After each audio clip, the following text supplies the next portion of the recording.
Assalamualaikum warahmatullahi wabarakatuh. Saya Dr. Nilam Smaradania, spesialis bedah, subspesialis bedah onkologi, dosen Departemen Ilmu Bedah Fakultas Kedokteran Universitas Hasanuddin. Video ini saya buat sebagai sarana penilaian pernyataan diri dosen dalam unjuk kerja Tridharma Perguruan Tinggi. Sebagai seorang dosen, kita wajib melakukan Tridharma Perguruan Tinggi di mana salah satunya adalah pengajaran. Salah satu mata kuliah yang saya ampu adalah mata kuliah tumor payudara. Pada kesempatan kali ini saya akan memberi penjelasan singkat mengenai mata kuliah tersebut yang terdiri dari deskripsi mata kuliah, capaian pembelajaran, bahan kajian, sistem pembelajaran, dan sistem penilaian. Terakhir akan ada cuplikan video kegiatan pengajaran atau kuliah yang saya lakukan. Seluruh pembelajaran tersebut juga tertuang dalam rencana pembelajaran semester atau RPS. Baiklah, mari kita bahas satu persatu. Yang pertama untuk deskripsi mata kuliah. Mata kuliah tumor payudara merupakan bagian dari mata kuliah semester 2 dalam pendidikan spesialis ilmu bedah Fakultas Kedokteran Universitas Hasanuddin. Fokus dari mata kuliah ini adalah mempelajari dasar-dasar pengetahuan tentang tumor payudara yang mencakup karsinogenesis, epidemiologi, anatomi, dan diagnosis tumor payudara. Aspek penting yang harus menjadi perhatian adalah kemampuan menerapkan pengetahuan mengenai dasar-dasar tumor payudara dalam merancang penata laksanaan kasus-kasus tumor payudara jinak maupun ganas. Proses pembelajaran dilakukan selama 16 minggu dengan metode perkuliahan, presentasi kasus, bedside teaching, journal reading, dan unjuk kerja. Ujian dengan ujian akhir lisan dan DOPS. Yang kedua, mengenai capaian pembelajaran. Capaian pembelajaran yang diinginkan pada mata kuliah ini mencakup sikap, pengetahuan, serta keterampilan khusus yang dijabarkan melalui beberapa CPMK, yaitu yang pertama CPMK 1, mahasiswa mampu menganalisis sikap dan etika terhadap pasien dalam penanganan tumor payudara. CPMK 2, mahasiswa mampu merangkum pengetahuan mengenai epidemiologi, karsinogenesis, anatomi, dan patofisiologi kelainan payudara. CPMK 3, mahasiswa mampu mengevaluasi pengetahuan mengenai tumor payudara dari segi preventif, promotif, dan diagnosis suatu tumor. CPMK 4, mahasiswa mampu merancang tata laksana kasus tumor payudara. Dan CPMK 5, mahasiswa mampu melakukan penanganan kasus tumor payudara preoperatif, intraoperatif, dan postoperatif termasuk penanganan komplikasi dan follow-up. Selanjutnya untuk bahan kajian mata kuliah tumor payudara antara lain yang pertama tumor jinak payudara termasuk jenis tumor jinak dan penata laksanaan tumor jinak. Yang kedua epidemiologi dan perkembangan tumor ganas payudara. Yang ketiga faktor risiko kanker payudara. Yang keempat pencegahan kanker payudara baik pencegahan primer maupun sekunder. Yang kelima diagnosis tumor payudara mencakup anamnesis, pemeriksaan fisik, dan pemeriksaan penunjang. Yang keenam, prinsip penata laksanaan tumor ganas. Dan yang ketujuh, modul teknik operasi core biopsi, biopsi insisi dan eksisi, eksisi luas, mastektomi simpel, mastektomi radikal modifikasi, dan mastektomi subkutan. Untuk sistem pembelajaran melalui kuliah tatap muka, bedside teaching, diskusi kasus, dan unjuk kerja atau praktek. Sistem penilaian dilakukan dalam beberapa aspek. Penilaian sikap melalui penilaian 360, penilaian pengetahuan melalui ujian Modified Essay Question dan ujian lisan di minggu ke-16, dan penilaian keterampilan melalui metode DOPS dan pemenuhan modul operasi. Selanjutnya saya akan memperlihatkan cuplikan video pengajaran yang saya lakukan dengan metode perkuliahan. Oke, baik. Assalamualaikum warahmatullahi wabarakatuh. Semoga semuanya sudah tidak ngantuk lagi ya. Ya, jadi untuk siang hari ini saya mau bawakan kuliah mengenai tumor payudara secara umum ya. Oke, mungkin kurang kelihatan ya. Jadi ini bagian dari kuliah di onkologi.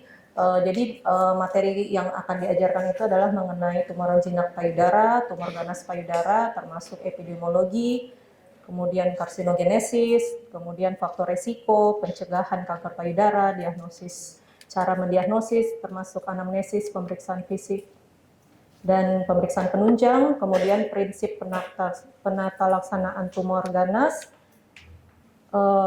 ya sampai situ bahan kajiannya. Kita mulai dengan embriologi payudara. Jadi payudara itu adalah organ integumentum ya. Jadi organ penutup, merupakan penebalan dari ektoderm dan letaknya itu di sepanjang milk line atau garis susu. Tumbuh mulai sejak minggu ke-6. Ya, ini anatomi yang harus kita sebagai dokter bedah harus terutama tahu ini, apalagi yang mau melakukan operasi mastektomi. Batas-batasnya. Jadi untuk batas atas dari payudara itu adalah di ICS 2, medial di linea parasternal, inferior di inframammary fold atau di ICS 6, dan lateral di linea axillaris media, atau kalau secara topografi dia berbatasan dengan musculus latissimus dorsi ya. Oke, untuk struktur payudara sendiri terdiri dari lobulus, dari inguinal ductus, kemudian ada jaringan lemak, dan ada ligamentum suspensorium Cooper ya, yang memberi bentuk pada payudara. Nah, untuk vaskularisasi, payudara mendapatkan arteri dari arteri mammaria interna, cabang dari arteri subclavia, kemudian ada dari arteri thoracalis anterior, lateral, dan arteri thoracoldorsalis itu cabang dari arteri axillaris. Dan untuk vena berjalan bersama dengan arteri, kecuali vena intercostalis ini dia masuk dulu ke vena vertebralis dan azygos sebelum dia masuk ke vena cava superior. Nah, ini inervasi juga penting kalian tahu. Mendapatkan inervasi dari nervus cervicalis 1 sampai 4, kemudian nervus thoracalis longus yang mempersarafi musculus serratus anterior, kemudian ada nervus thoracalis lateralis, ada nervus thoracoldorsalis yang mempersarafi musculus thoracoldorsalis mempersarafi musculus latissimus dorsi, kemudian ada nervus intercostobrachialis yang mempersarafi bagian mana? Sisi lengan dalam bagian atas. Ini terutama yang kalian harus kenali pada saat melakukan mastektomi, terutama melakukan diseksi aksila, yaitu ketiga nervus itu, nervus thoracalis lateralis atau thoracalis longus, nervus thoracoldorsalis, dan nervus intercostobrachialis. Itu adalah ketiga nervus yang kita preservasi pada saat melakukan MRI. Nah, selanjutnya untuk sistem limfatik, untuk memudahkan, kita biasanya membagi berdasarkan klasifikasi level 1, 2, dan 3. Level 1 itu adalah semua kelenjar getah bening yang berada di lateral musculus pectoralis minor. Level 2 adalah semua kelenjar getah bening yang berada di posterior dari pectoralis minor. Dan level 3 adalah semua kelenjar getah bening yang berada di medial musculus pectoralis minor. Nah, sebelum kita masuk mengenai tumor payudara, coba semester 1 mungkin ya. Apa pengertian dari tumor? Ada yang tahu? Lihat? Benjolan yang abnormal, pertumbuhan abnormal. Iya, tumor adalah semua benjolan yang abnormal ya di tubuh. Nah, tumor sendiri pembagiannya secara garis besar kita bagi menjadi neoplasma dan non-neoplasma. Artinya neoplasma itu apa? Neo itu baru, plasma jaringan. Jadi neoplasma pertumbuhan jaringan baru ya. Jadi benjolan abnormal di tubuh itu ada juga bisa disebabkan karena bukan karena pertumbuhan jaringan yang non-neoplasma. Contohnya abses, infeksi ya. Dan ada yang karena pertumbuhan jaringan baru atau neoplasma. Nah, neoplasma ini yang kita harus bedakan lagi, apakah pertumbuhan jaringan barunya itu sifatnya benign atau sifatnya malignan. Oke, kita masuk dulu ke tumor payudara benigna. Ini kategorinya ada yang sifatnya non-proliferatif seperti fibrokistic change, simple kista, atau lactational adenoma. Ada yang hiperplasia without atypia, jadi terjadi hiperplasia tapi tidak ada sel atipik, seperti fibroadenoma mama, epithelial hiperplasia, sclerosing adenosis, atau intraductal papilloma. Dan ada yang hiperplasia dengan atypia, yaitu atypical ductal hyperplasia dan atypical lobular hypoplasia. Nah, yang ini yang harus kalian kalau misalnya mendapatkan hasil PA itu harus lebih waspada, karena jenis hiperplasia dengan atipia ini kemungkinan untuk terjadi menjadi CA itu 4 kali lipat dibandingkan yang normal ya. Jadi kalau ada pasien walaupun hasilnya bukan invasif karsinoma, tapi kalau hasil PA-nya seperti ini harus diedukasi untuk terus di screening karena kemungkinan CA-nya 4 kali lipat. Oke, yang pertama kita bahas intraduktal papiloma. Jadi intraduktal papiloma sesuai namanya berarti suatu benjolan yang berada di saluran atau duktus ya. Biasanya gejala klinisnya itu adalah ada discharge. Kecuali kalau misalnya benjolannya intraduktal papilomanya lebih besar, biasanya sudah bisa kita palpasi ya. Terus untuk terapinya sendiri dengan eksisi luas. Nah ini kalau kita lakukan pemeriksaan USG, gambaran yang bisa didapatkan dari USG itu terdapat pelebaran duktus, sama ada fokus bulat yang di dalam duktusnya, atau bisa terdapat gambaran kista di dalam duktusnya. Nah ini contohnya terjadi pelebaran duktus, kemudian ada benjolan di dalam duktus, atau kalau memiliki penunjang seperti galaktografi atau duktografi bisa dilakukan pemeriksaan tersebut. Nah ini bisa terlihat ada sumbatan, jadi ada tahanan pada di dalam duktus. Jadi mengindikasikan adanya intraduktal papiloma. Oke, selanjutnya fibroadenoma mama. Nah, fibroadenoma mama mungkin yang paling sering kita dapat ya. Jadi dia adalah tumor fibroepitelial. Jadi tumor jinak yang asal proliferasinya dari jaringan epitel dan juga jaringan fibros. Kemudian untuk terapi pada fibroadenoma yang biasa kita lihat pasti eksisi tumor. Tapi kalau misalnya ada alat bisa dilakukan vacuum assisted biopsi, breast biopsy. Nah, terakhir mengenai penata laksanaan ya. Yang sudah stase onco pasti sudah sering lihat ini.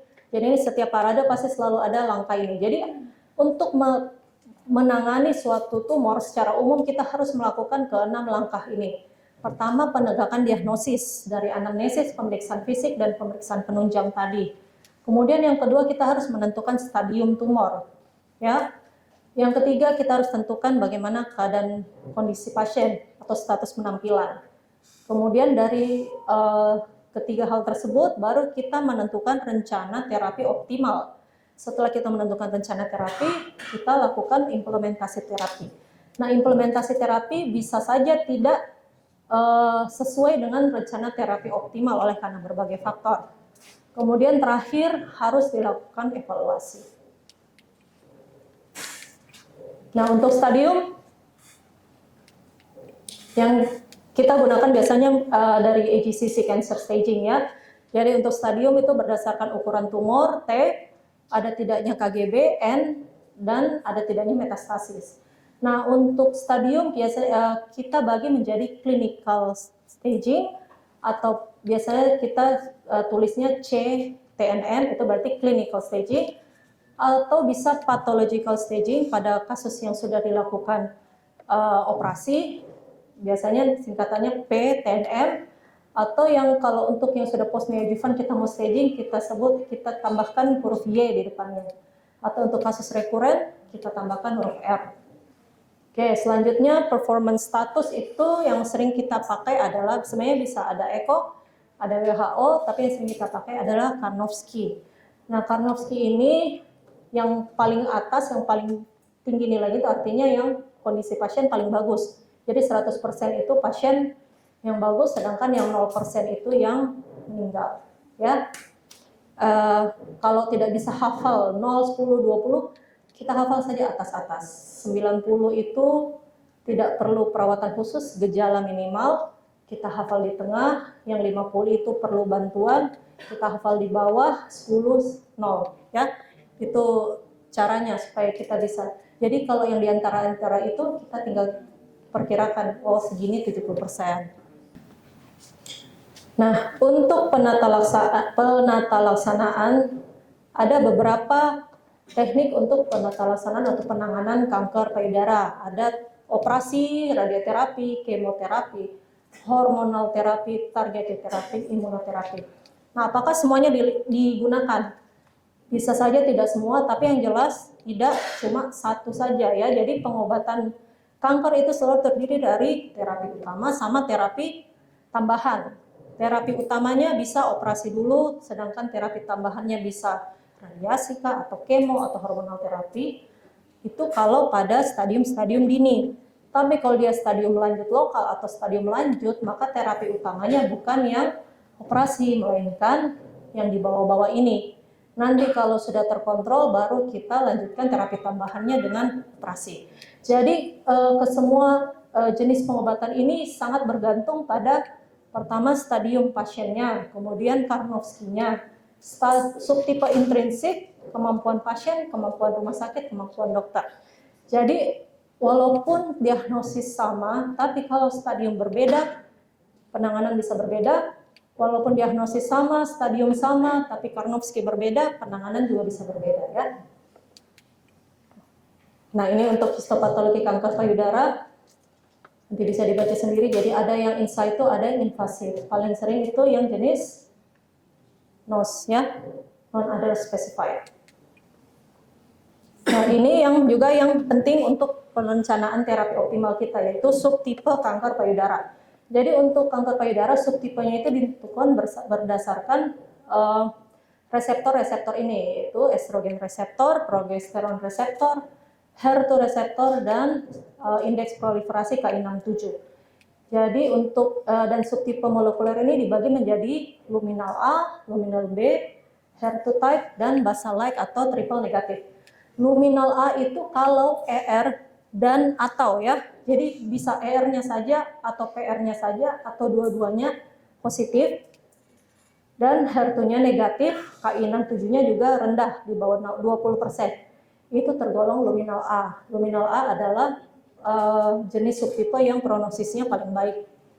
Kemudian luminal B kalau dia ER dan atau PR positif, HER2-nya positif, atau HER2-nya negatif tapi Ki67-nya lebih 20%. Kalau yang tadi yang luminal A kan, kalau HER2 negatif dia A kalau dia kurang dari 20%. Tapi kalau luminal B walaupun dia HER2 negatif, tapi kalau dia Ki67 di atas 20%, dia masuk di luminal B. Kemudian ada subtipe HER2, itu artinya ER-nya negatif, PR-nya negatif, tapi HER2-nya positif. Dan yang paling jelek prognosisnya tipe basal-like atau tipe triple negatif itu kalau ketiga reseptor ini tidak terdeteksi atau tidak terlihat pada pemeriksaan. Jadi ER, PR, HER2 negatif. Nah, kita lihat berbagai macam terapi operatif, ada klasik radikal mastektomi, walaupun sekarang sudah lebih sering kita tinggalkan ya radikal mastektomi, karena biasanya kita kalau pada kasus-kasus yang sudah terjadi perlekatan di dinding dada, biasanya kan kita lakukan dulu neoadjuvant kemo. Jadi nanti setelah dia mobile, baru kita lakukan modified radical mastectomy. Jadi radikal mastektomi biasanya sudah kita tinggalkan karena morbiditasnya cukup besar. Oke, selanjutnya yang paling sering ya modified radical mastectomy. Untuk langkah-langkahnya ada yang masih ingat yang mau ujian? Sudah hafal langkah-langkahnya? Nervus apa yang dipreservasi?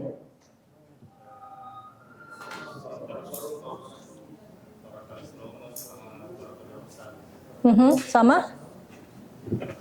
Intercostal brachialis. Langkah-langkahnya sudah hafal? Batas flapnya sampai mana?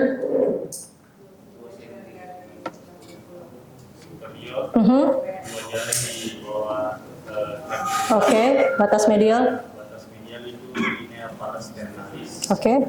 Batas bawah itu ada mammary fold. Inframammary fold. Kemudian batas lateral itu tepi anterior dari latissimus. Oke. Terus flapnya setebal apa? 0,5 cm. Pakai senti atau pakai atap patokan anatomi? Ya, jadi flapnya itu karena kan ketebalan kulit tiap orang kan berbeda-beda. Yang harus kita lihat ada fascia superficialnya, ya. Itu yang putih-putih kalau kita lakukan. Makanya kita selalu melakukan traksi dan kontratraksi ya. Jadi ada yang menarik, asisten juga menarik supaya kelihatan itu fascia superficialnya. Jadi kita plan di flapnya itu di area itu, ya. Kemudian kalau dilakukan mastektomi sampai mana? Apa diangkat? Fascia diangkat enggak? Diangkat sampai fascia pectoris. Oke. Kemudian dilakukan diseksi KGB. Oke, pada MRM diseksi KGB yang dilakukan KGB yang mana? Level 1 dan level 2. Oke, kenapa level 3 tidak? Bisa linknya ya. Oke, karena menimbulkan morbiditas yang tinggi dan secara penelitian juga tidak mempengaruhi, tidak ada perbedaan yang signifikan dalam hal overall survival-nya ya. Jadi karena dia menimbulkan negatifnya lebih tinggi, jadi makanya dilakukan diseksi cukup level 1 dan 2. Oke. Oke, selanjutnya ada juga skin sparing mastectomy, ada nipple sparing mastectomy, ada breast conserving surgery, ya. Semuanya ini tergantung dari jenis tumornya juga, ukuran tumornya, stadiumnya ya. Kapan kita menggunakan operasi yang seperti ini. Kalau untuk breast conserving surgery, biasanya kita lakukan pada kasus seperti apa?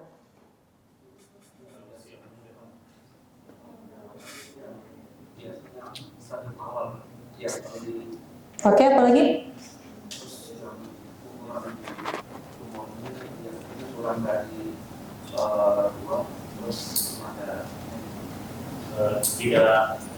Tidak berada pada kuadran sentral. Oke, apa lagi? Hafal syarat-syarat BCS. Tersedia apa? Radioterapi. Apa lagi? Ya, yang mau ujian nah? Ingat, hafal. Kenapa? Ya, itu indikasi relatif yang jelas. Kita harus tahu dia apa? Tidak multisentris. Jadi jumlah tumornya cuma 1.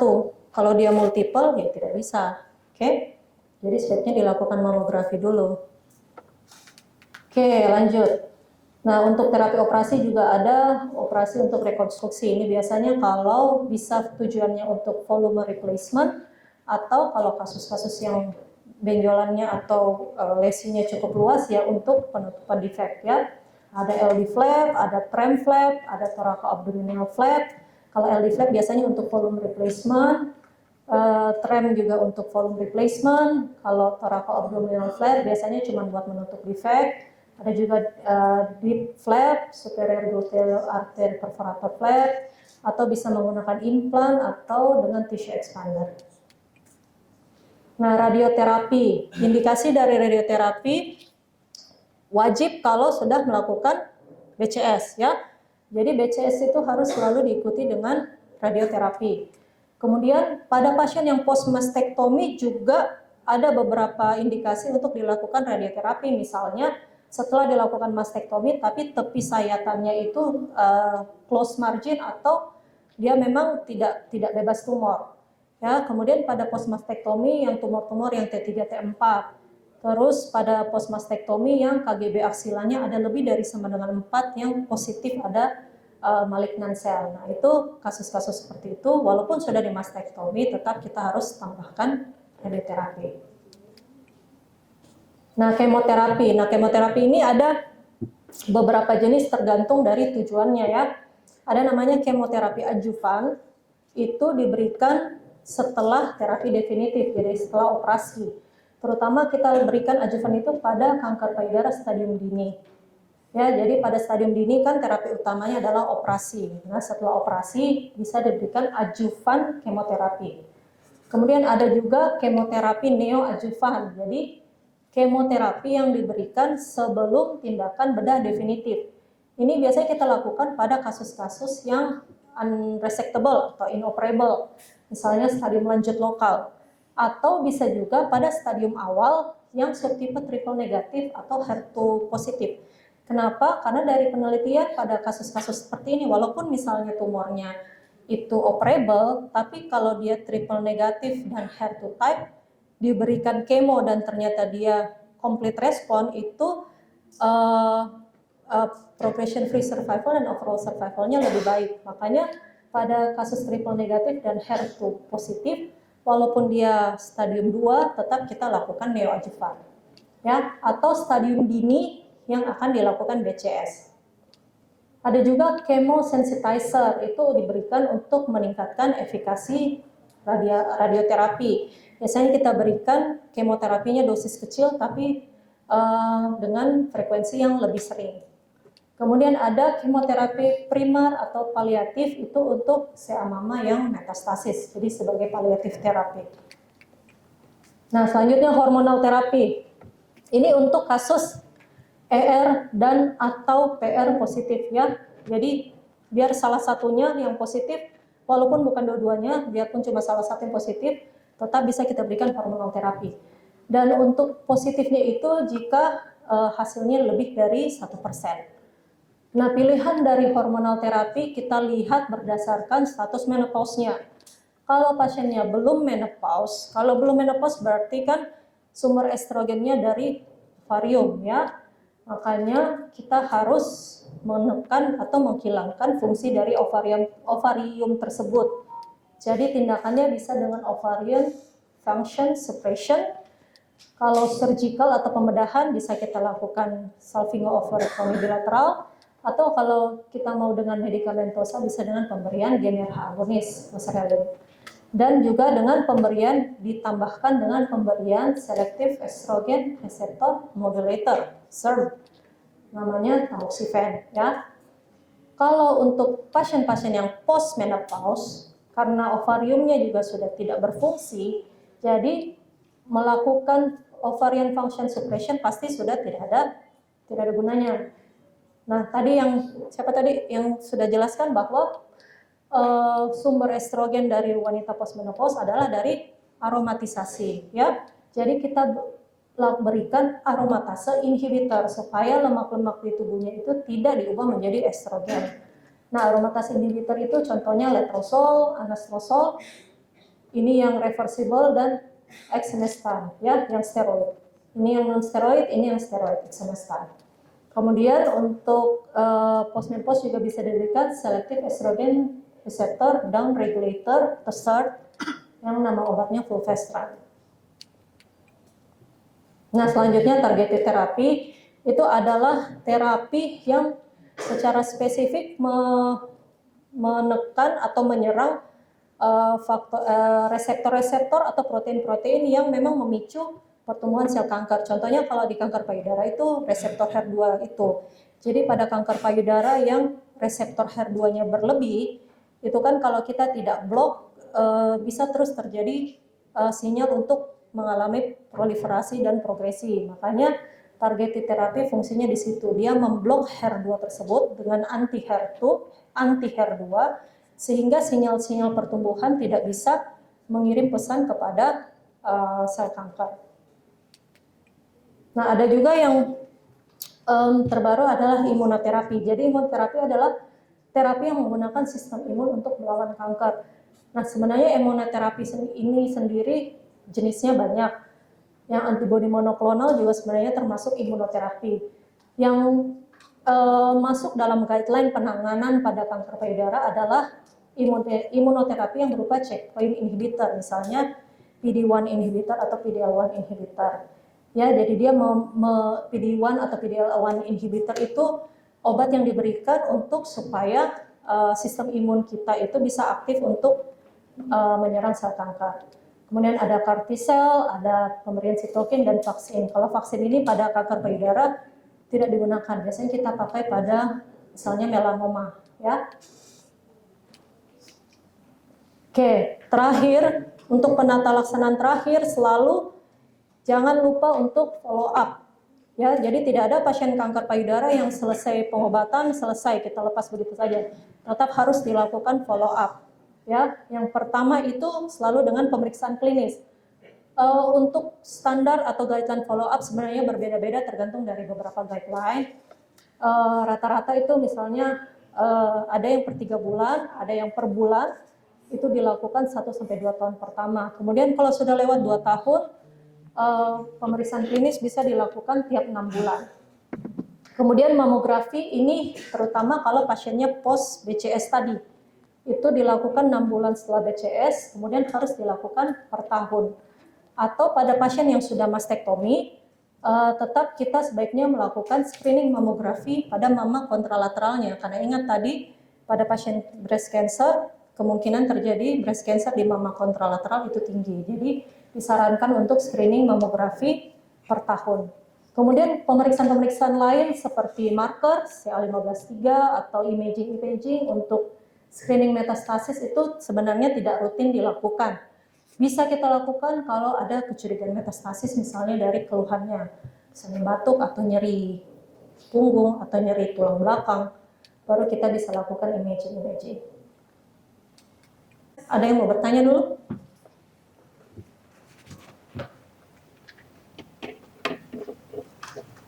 Coba yang kandidat tanya, memang semua yang tidak dimengerti.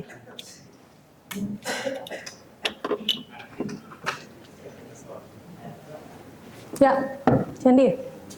Rupanya, jadi salah satu faktor risiko terjadinya payudara itu densitasnya tinggi pada payudara. Bagaimana kita menilai atau melihat atau mengetahui bagaimana densitas payudara tinggi? Apakah bisa dari penampakan klinis atau pemeriksaan klinis itu atau ada lagi pemeriksaan klinis? Oke. Kemudian yang kedua, bagaimana kalau itu terjadi pada pria? Bagaimana kita mengetahui densitas kalau itu risiko pada pria? Oke. Ya. Oke, jadi breast density itu memang tidak bisa kita tentukan cuma dari pemeriksaan klinis.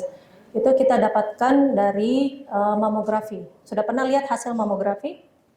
Biasanya mamografi itu selain dia menentukan, dia menggambarkan ada tidaknya abnormalitas, yang awal dia deskripsikan itu adalah breast density-nya. Dia kategori A, B, C, D. Kalau dia kategori C sama D itu artinya sudah yang golongan yang dense. Ya, kalau D itu yang extremely dense. Jadi kalau hasil mamografi lihat di situ ada kategori dia kategori A, B, C atau D. Kalau dia kategori AB itu artinya lebih banyak fatty tissue-nya dibandingkan fibroglandular. Makin banyak fibroglandular berarti density-nya makin tinggi. Jadi yang kelihatan di mamografi itu makin putih. Ya, jadi yang dense breast itu yang gambaran mamografinya lebih putih semua. Nah, itu juga makanya pada yang breast density-nya tinggi itu sulit kita melakukan screening karena kalau ada kelainan yang kecil kita susah mengidentifikasi dari mamografi. Oke, kalau untuk laki-laki memang untuk mamografi screening ya sulit dilakukan karena kan lihat sendiri dari alatnya itu kan mamografi itu kita melakukan kompresi pada payudara. Kalau pada laki-laki kan tidak bisa dilakukan kompresi, ya. Jadi paling untuk laki-laki yang bisa kita lihat dari faktor riwayat keluarga atau kalau misalnya orang tuanya memiliki mutasi BRCA misalnya. Dia juga sebaiknya harus dilakukan pemeriksaan. Kayak itu. Oke, ada lagi? Ya.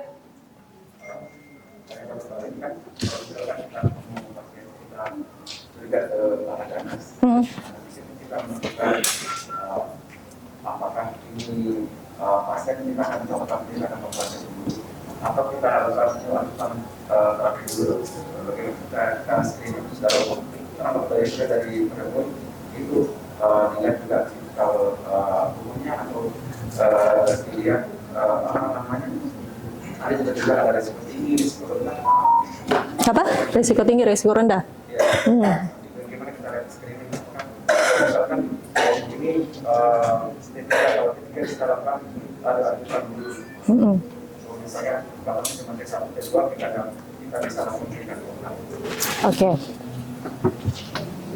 Sebenarnya cara gampangnya ya maksudnya cara gampangnya lihat ini sudah ada infiltrasi tidak? Kalau dia sudah ada infiltrasi, berarti kan biasanya mulai terjadi infiltrasi itu T3, stadium 3, stadium yang jelas stadium 4 ya pasti sudah invasi ya.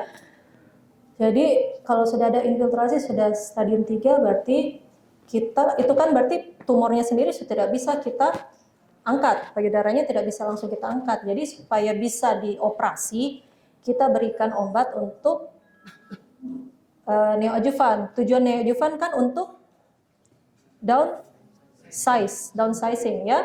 Downsizing, terus mengontrol mikrometastasis karena pada stadium 3 kita harus curiga sudah ada mikrometastasis. Ya, sama untuk menilai respon dari kemoterapi. Itu cara gampangnya, tapi sebenarnya memang saat ini walaupun stadium dini juga bisa diberikan neoadjuvan, tapi bukan pada yang luminal A. Kenapa? Karena kalau neoadjuvan kemo pada luminal A, dia secara statistik itu tidak pernah ada yang mencapai complete respon. Ya, jadi kalau dia stadium dini dan luminal A, ya percuma kita berikan neoadjuvan karena tidak bisa juga untuk menghilangkan tumornya. Tapi pada subtipe seperti triple negatif atau HER2 type bisa terjadi complete respon dengan kita memberikan neoadjuvan.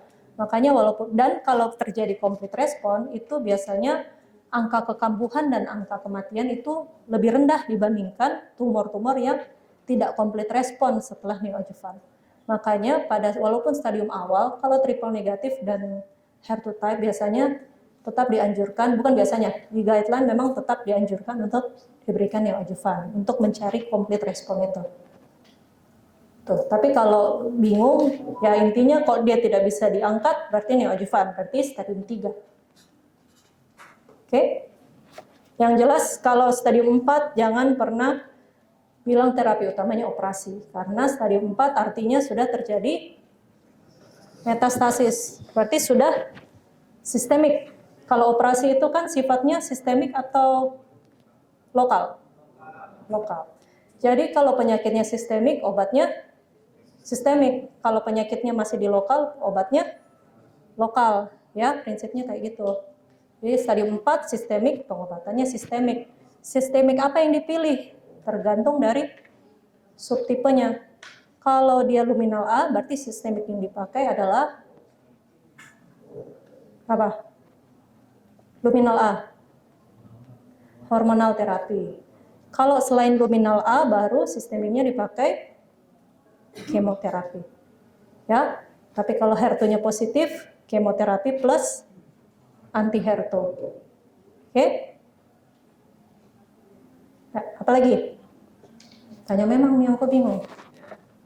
Tadi kan dijelaskan kalau ada pasien yang juga kalau koordinasi bulan utama kita kalau perlu ada bulan utamanya untuk diagnostik itu jadi pada saat kita diagnostik dengan biopsi itu kita periksa histopatologi atau sekarang juga kita periksa angka juga. Ya. Apakah biopsi itu juga sampel yang kita bisa gunakan? Ya. Oke. Jadi core biopsi sebenarnya sama saja dengan histopatologi karena yang diambil kan jaringan. Jadi dan dari hasil histopatologi itu bisa kita periksa juga imunohistokimianya. Jadi untuk sampel sebenarnya kalau di luar itu cukup 2 atau 3 yang penting terlihat mewakili ya. Itu sebenarnya cukup. Tapi kalau di sini kita biasanya ambil sampai lebih dari 5 supaya ya itu tadi tidak kekurangan sampel untuk sampai pemeriksaan IHK ya. Cuma kelebihannya kalau kita lakukan core biopsi itu lukanya kan minimal dan kita bisa lakukan core biopsi pada misalnya tumor-tumor yang kita tidak terlalu jelas ini di mana. Jadi kita bisa pakai USG, kita guiding, terus core biopsinya kita arahkan sesuai dengan lokasi yang pas di mana lesi malignannya baru bisa kita ambil. Kalau kita buka, kalau tumornya tidak terlalu jelas, kita langsung buka, biasanya kita blind ambilnya kan. Kalau dengan USG kan kelihatan itu area yang mencurigakan malignansinya. Lagi? 2 menit lagi, masih ada? Jadi untuk yang dari Wirat kan kita pada saat kita melakukan USG, kita curiga misalkan nanti kira-kiranya ada berat 1 sampai berat 5 Nah, yang saya tanyakan nanti yang kita lakukan, yang kita lakukan tindakan biopsi itu apakah kalau kita dibilang 4, cuma ada juga dibilang berat 3 juga kita bisa lakukan. Oke. Oke. Ya, sebenarnya kecurigaan malignansi di atas 90% itu kan pada BIRATS 4 ya. Kalau BIRATS 3 itu masih 2%. Nah, BIRATS 3 sebenarnya anjurannya bisa dioperasi kalau misalnya dia ada faktor risiko tinggi, misalnya ada riwayat keluarga atau riwayat sebelumnya, yang jelas ada faktor risiko. Atau bisa juga faktor pasiennya cemas, itu bisa kita lakukan eksisi. Tapi kalau tidak ada faktor-faktor tersebut, BIRATS 3 masih bisa kita observasi, tapi tetap dengan observasi ketat. Misalnya tiap 6 bulan atau tiap tahun kita anjurkan lagi untuk screening, pemeriksaan imaging. Tapi yang disarankan wajib biopsi itu adalah BIRATS 4. 3 itu yaitu tadi faktor-faktor tadi. Oke. Oke. Kalau yang mau ujian, kalau masih ada yang bingung nanti atur jadwal khusus nih untuk khusus seamama dan tiroid. Nah, oke, kalau tidak ada pertanyaan lagi masih ada? Koas semester 1 bingung? Oke, kalau saya tidak ada, demikian kuliah kita pada siang hari ini. Terima kasih semuanya. Assalamualaikum warahmatullahi wabarakatuh. Demikian video ini saya buat sebagai sarana penilaian diri dosen dalam unjuk kerja Tridharma Perguruan Tinggi di bidang pengajaran. Semoga video ini dapat bermanfaat bagi kita semua. Terima kasih. Assalamualaikum warahmatullahi wabarakatuh.